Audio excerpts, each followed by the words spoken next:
guys, welcome back to the channel. Today I'm out in the woods with my FJ40. Figured I'd give you guys a little tour of it. It's a 1971 Toyota FJ40 Land Cruiser. It was bought by my grandfather in about 1972, 73ish. I'm not real sure. That was before my time.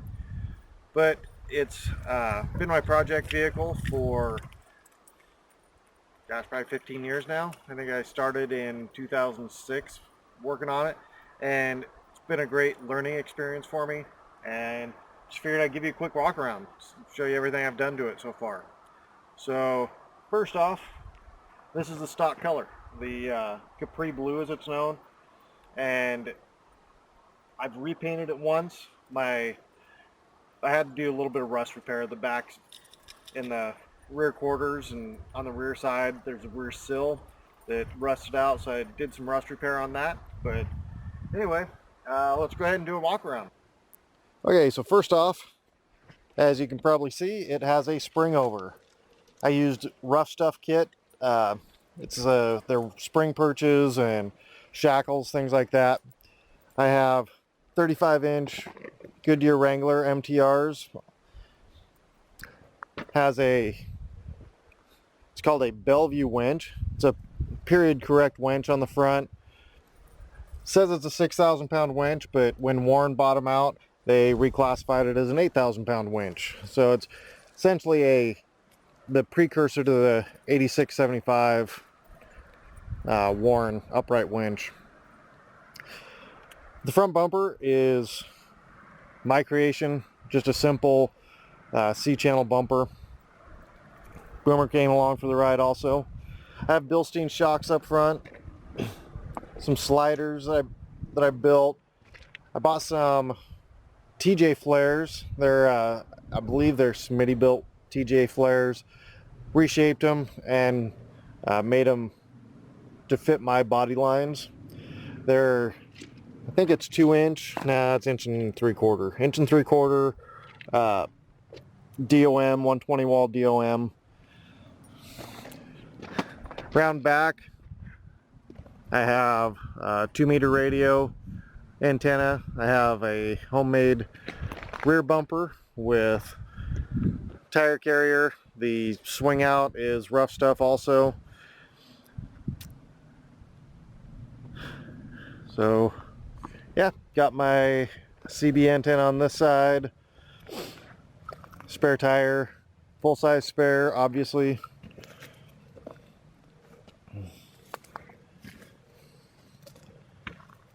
Let's see, up front I have a Scout power steering setup, which works great. Okay, under the hood, as you can see, that is not the stock engine. It is a LM7 5.3 out of a 2001 Tahoe, I believe.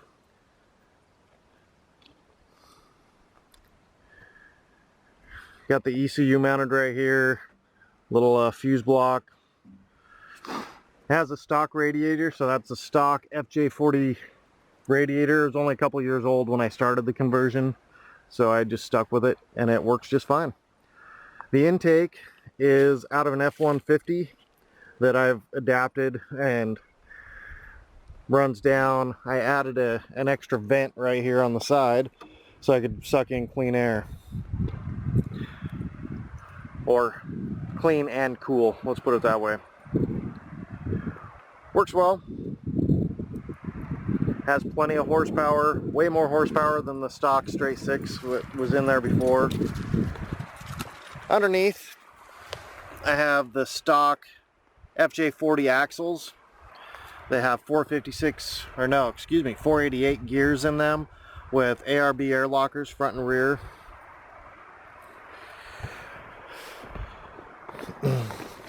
Around back, we have the same, a FJ40 with 488 gears and ARB air locker. I also have, you can kind of see it there, it's a anti-wrap bar from Rough Stuff. Okay, let's take a look inside. So, not the stock seats. I put seats out of a, I believe it was about an early 90s Honda Civic, and installed those in here. Still have the stock gauge cluster that works. I use an OBD2 link that goes to my phone, and that's how I read all my engine data. Inside, nothing too crazy. It's kind of a mess right now because I've been driving it. In the back, I have a platform set up. Dogs can lay on that, it's perfect. And underneath I have tool storage. And that's about it. So I have a 4L60E that I rebuilt into a 4L65. I put in the 5-pinion planetaries, the hardened sun shell, things like that. And also an Orion, so that's advanced adapters, Orion 4-to-1 transfer case back here. It's kind of hard to see with the shadows, but makes for a fairly short rear drive shaft, but hey, it works. No vibrations, I can't complain. And there's that anti-wrap bar that I mentioned before. So I've had this Land Cruiser since roughly 2006. It's been in my family since 1972, 73-ish. I learned to drive in this. So when I first picked it up, well, let's go backwards. So when I was about 10, 11 years old, growing up on an orchard, this was my grandfather's vehicle. It kind of was a farm vehicle for us, and he took me out and showed me how to drive. It was a 3 on the tree, and yeah, shifting on the column. It was not an easy vehicle to learn how to drive, but you know what? It makes you a better driver when you have to shift gears on the column, a non-synchroed first gear. So from there, I picked it up in 2006 and started working on it. And it's gone through a lot of different iterations. When I first started working on it, I just wanted to get it running and driving. So I kept the stock carburetor, stock engine, everything, rebuilt it, rebuilt the carburetor, kept the 3 on the tree, and just started driving it, having some fun, bringing it out into the mountains. And it slowly started getting upgrades. I put on a 4-inch lift kit. I did the Rubicon Trail with it with a 4-inch lift. Before I went on the Rubicon, I threw a 4-speed in it, a stock FJ40 later model, so probably about a 1976 4-speed out of an FJ40. And I ran that for quite a while.